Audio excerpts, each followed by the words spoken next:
In the last video, we made a digital company stamp together.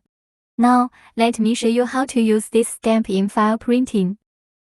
First of all, we need to save this digital stamp as a picture for later use.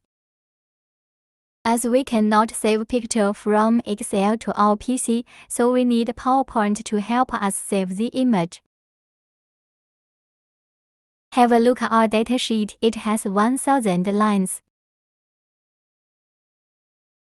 Click Where, choose Page Layout, then we can see at header, and 3 sections are available here.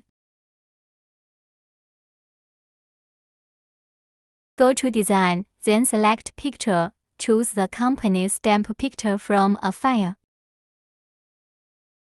Adjust the position of this picture, then you can check the result here.